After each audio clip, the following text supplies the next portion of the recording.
April 7, 1922. Oil and corruption.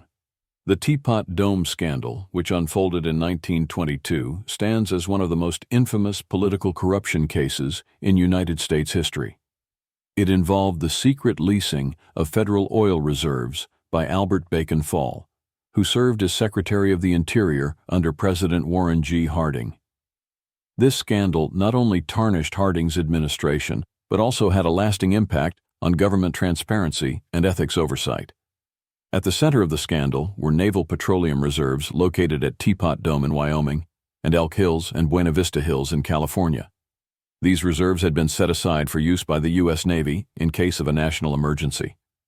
On April 7, 1922, it became public knowledge that Fall had leased the Teapot Dome Reserve to Harry F. Sinclair's Mammoth Oil Company without competitive bidding.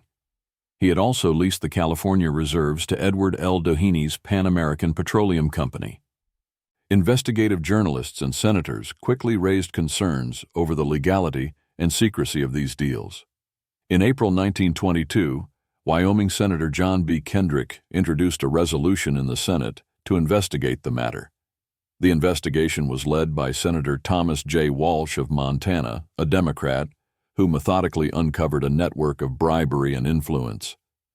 Evidence emerged that Fall had received personal loans, bonds, and cash gifts from both Sinclair and Doheny. Specifically, Doheny had lent Fall $100,000 in 1921, a sum delivered in a black bag to Fall's Washington, D.C. home. These gifts were later found to be bribes in exchange for the lucrative oil leases. In total, Fall received over $400,000 worth of payments, a large sum for that era. Although President Harding denied any knowledge of Fall's dealings, the scandal severely damaged his reputation. Harding died in office in August 1923 before the investigation concluded. The Senate hearings, which continued after his death, played a pivotal role in establishing congressional authority to subpoena records and testimony in oversight functions. Legal action followed. In 1929, Albert Fall was convicted of accepting bribes from Sinclair and became the first former U.S. cabinet official sentenced to prison. He served 1 year. Although Sinclair was convicted of contempt of court and jury tampering, Doheny was acquitted of bribery charges despite admitting the $100,000 payment. The Supreme Court ruled in 1927 that the oil leases were fraudulent and ordered them canceled. The Teapot Dome scandal thus marked a milestone in American legal and political history.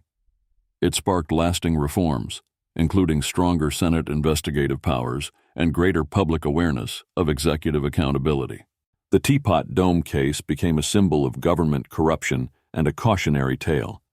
Its legacy continues to influence public expectations for transparency in federal dealings with private industry.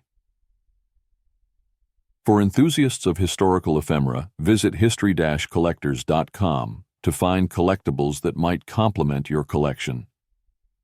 You can own a piece of history.